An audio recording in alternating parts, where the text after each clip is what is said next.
नमस्कार दोस्तों, आज हम कराने वाले हैं यूपी डीएलएड सेकेंड सेमेस्टर सामाजिक अध्ययन का कंप्लीट वन शॉट रिवीजन। यह वीडियो आपके एग्ज़ाम के लिए रामबाण सिद्ध होगा। चलिए आज के सेशन को हम लोग यहीं से स्टार्ट करते हैं। पहला सवाल दिया है कि गुलाम वंश की स्थापना किसने की थी। ये देखिए क्वेश्चन 2023 में आया हुआ है। तो गुलाम वंश का संस्थापक कुतुबुद्दीन ऐबक ने की थी। चलिए अगले सवाल की तरफ चलते हैं। अगला सवाल है कि गुप्त काल के किन्हीं दो शासकों के नाम लिखिए। ये भी देखिए क्वेश्चन 2023 में आया हुआ है। देखिए ये क्वेश्चन भी 2023 में आया हुआ है। पहला है समुद्रगुप्त, दूसरा समुद्रगुप्त तथा चंद्रगुप्त विक्रमादित्य। चलिए अगले सवाल की तरफ चलते हैं। अगला सवाल क्या कह रहा है। अगला सवाल कह रहा है चट्टानें कितने प्रकार की होती है। देखिए ये 20 में आया था और 23 में भी आया है। चट्टानें 3 प्रकार की होती है, अग्नीय चट्टानें और सादे चट्टानें और कायांतरिक चट्टानें 3 प्रकार की होती है। और अगला सवाल देखिए क्या कह रहा है।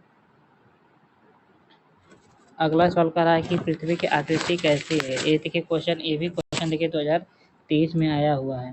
देखिए पृथ्वी की आकृति कैसी है। पृथ्वी की आकृति गोल है।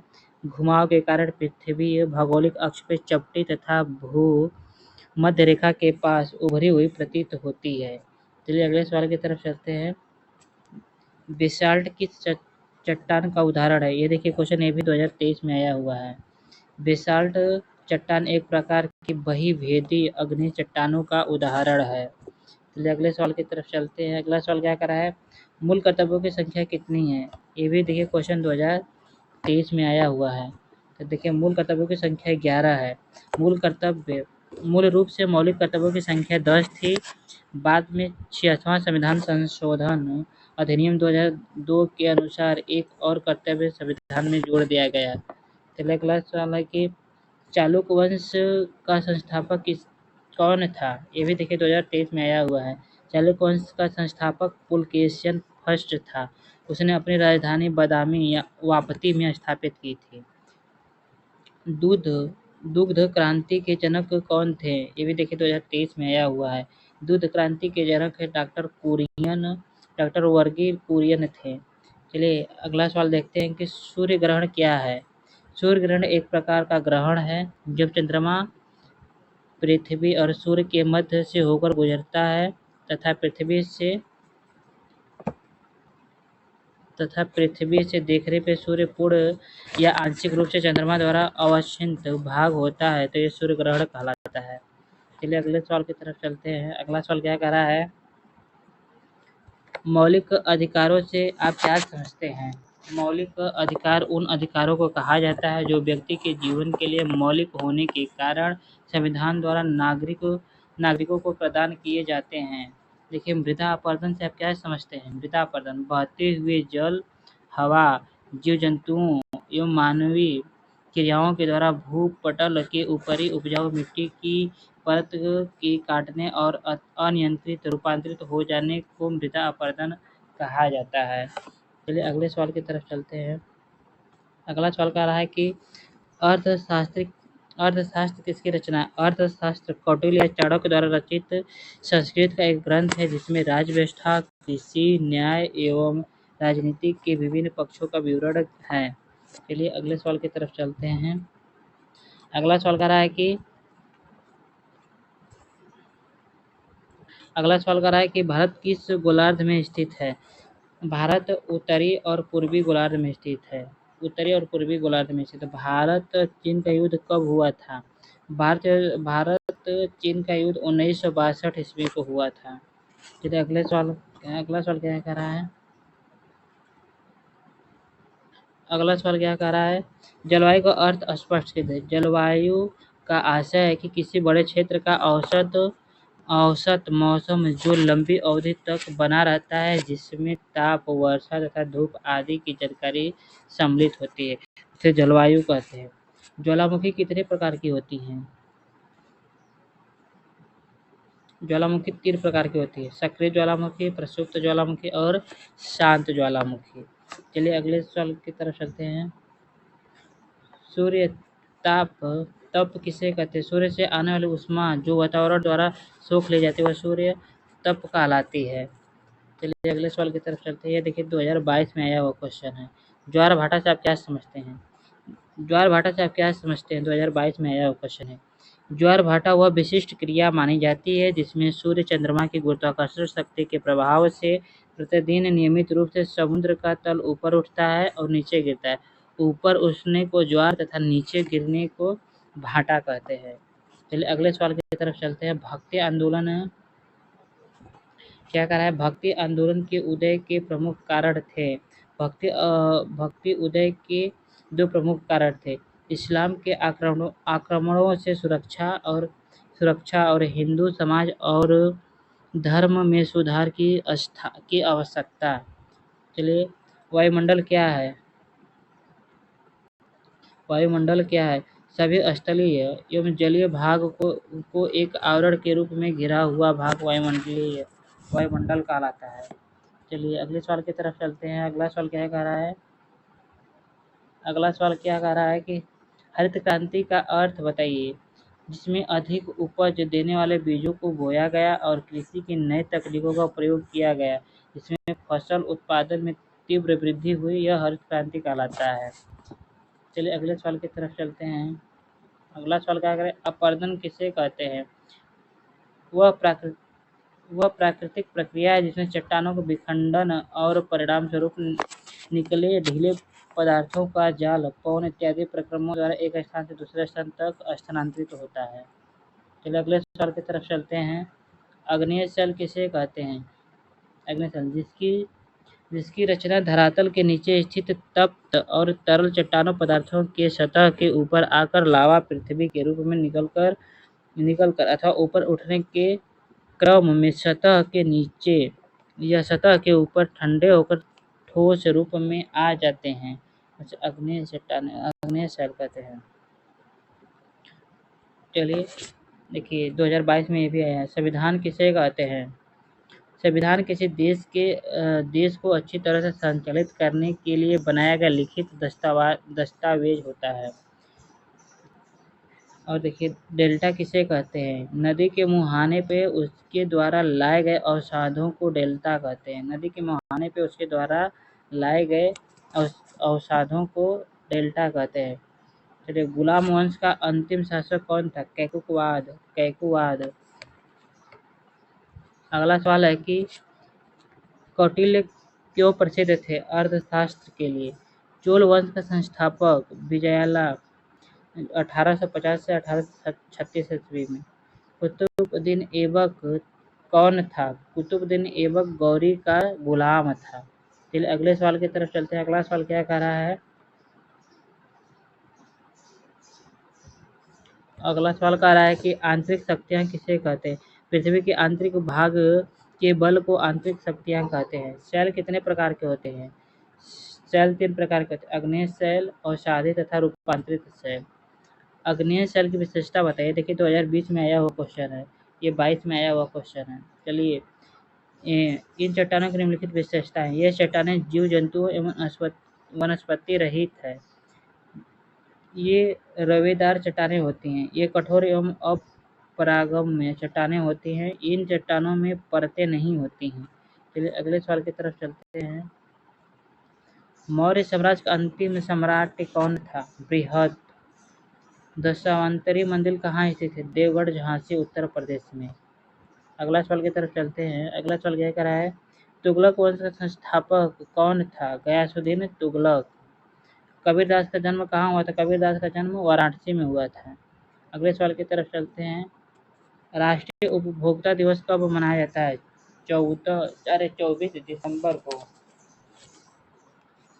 हरित क्रांति किससे संबंधित है? हरित क्रांति कृषि से संबंधित है। ज्वार भाटा कब आता है? पूर्णिमा के दिन आता है। चलिए अगले सवाल की तरफ चलते हैं। नागरिकता किस अनुच्छेद से संबंधित है? अनुच्छेद 5 से लेके 11 तक नागरिकता। चलिए खिलजी वंश के 2 शासकों के नाम? अलाउद्दीन खिलजी तथा गयासुद्दीन खिलजी। अस्थायी पौने किसे कहते हैं? अस्थायी पौने ऐसी पौने जो सदैव एक ही क्रम में वर्ष भर एक निश्चित दिशा की ओर चलते हैं, अस्थायी पौने कहलाती हैं। चलिए अगला क्वेश्चन है कि जैवमंडल की परिभाषा दीजिए। पृथ्वी के ऊपर स्थित ऐसा सीमित क्षेत्र जहाँ अन्य तीनों मंडल पाए तो उसे जैव मंडल कहा जाता है। अगला है सूर्य अगला है कि सूर्यताप किसे कहते हैं। सूर्यताप क्या है? सूर्यताप क्या है? जब चंद्रमा और सूर्य और पृथ्वी के बीच में आता है तो पृथ्वी से सूर्य का प्रकाश वाला भाग नहीं दिखाई देता है और उस समय पृथ्वी का सूर्य का प्रकाश न पड़ना और चंद्रमा पे परछाई नजर आती है। चलिए अगले सवाल की तरफ चलते हैं। अगला सवाल क्या कह रहा है? सल्तनत कालीन का अंतिम सुल्तान कौन था? सुल्तान इब्राहिम लोदी था। अगला सवाल क्या कर रहा है? अशोक ने किस धर्म का राजश्रय प्रदान किया था? बौद्ध धर्म का। चलिए अगले सवाल की तरफ। अगला सवाल क्या कर रहा है? अजंता वर्तमान भारत के किस राज्य में स्थित है? महाराष्ट्र में है। दिल्ली सल्तनत के दो राजवंशों का नाम लिखे। खिलजी वंश तथा तुगलक वंश। चलिए अगले सवाल की तरफ करते हैं। अगला सवाल क्या? मौसम और जलवायु में क्या अंतर है? मौसम कम समय में होने वाले वातावरण में बदलाव को लेकर है, जबकि जलवायु की गणना लंबे समय तक मौसम के द्वारा आकार पर की जाती है। चलिए अगले सवाल की तरफ चलते हैं। हर्षकालीन दो शिक्षा केंद्रों के नाम लिखिए। तक्षशिला तथा नालंदा। चलिए अगले सवाल की तरफ चलते हैं। अगला सवाल क्या कह रहा है? किस अक्ष रेखा को भूमध्य रेखा कहते हैं? शून्य अक्ष को। अपक्षय क्या है? अपक्षय वह प्रक्रिया है जिसके द्वारा पृथ्वी की सतह पर मौजूद चट्टानें में टूट-फूट होती है। चलिए वायुमंडल के सबसे निचली परत का क्या नाम है? क्षोभ मंडल वायुमंडल की सबसे निचली परत है। विश्व की सबसे गहरी महासागरीय गर्त कौन सा? Mariana trench.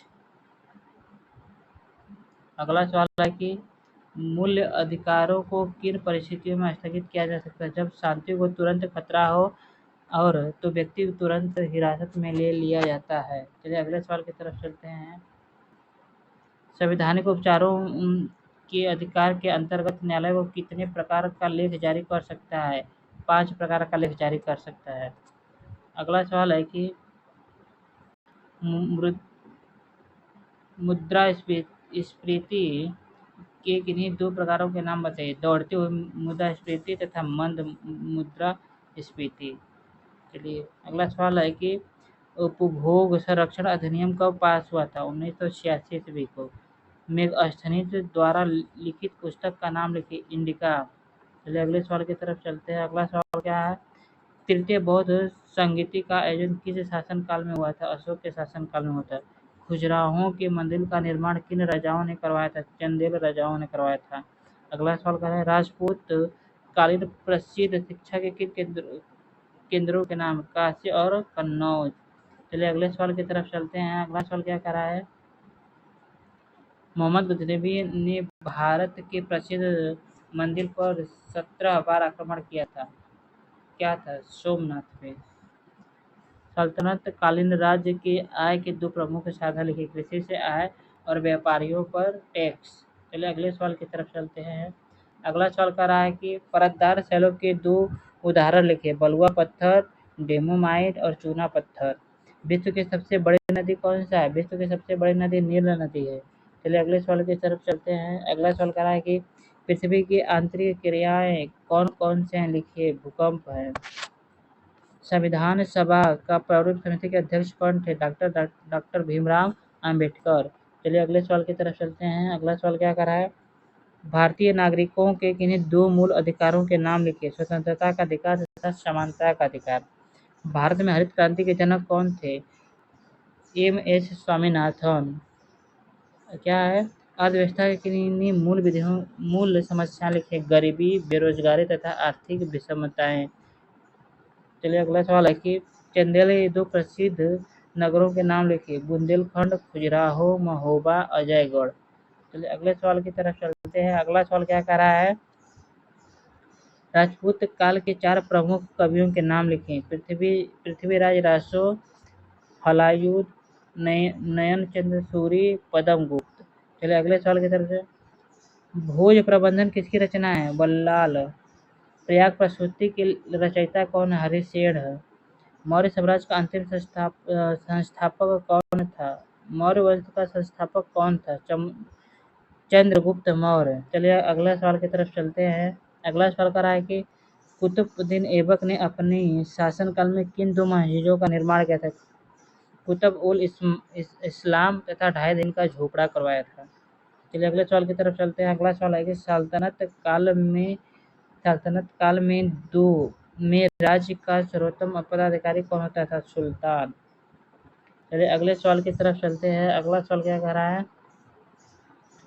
अगला सवाल क्या कह रहा है कि हिम नदियों के अपरदन से भी आकार की घाटी किस आकार में बदल जाती है? तो यू आकार की घाटी में बदल जाती है। वाष्पीकरण से आप क्या समझते हैं? किसी तत्व यौगिक का द्रव अवस्था से गैस अवस्था में परिवर्तन वाष्पीकरण कहलाता है। वह भाप बन के उड़ जाता है, उसे वाष्पीकरण कहलाते हैं। अगला सवाल क्या कर रहा है? मूल अधिकार किस पर बल देते हैं? मूल अधिकार को सभी नागरिकों के बुनियादी मानव अधिकार के रूप में परिभाषित किया गया है। अगला सवाल है कि अर्थव्यवस्था का वर्गीकरण प्रमुख रूप से किन 2 आधारों पे है? श्रम है तथा पूंजी है। चलिए आज के सेशन को हम लोग यहीं पे एंड करते हैं। फिर मिलते हैं एक नए वीडियो के साथ। यदि आपको ये वीडियो अच्छा लगे तो लाइक करें, शेयर करें तथा कमेंट करें। धन्यवाद।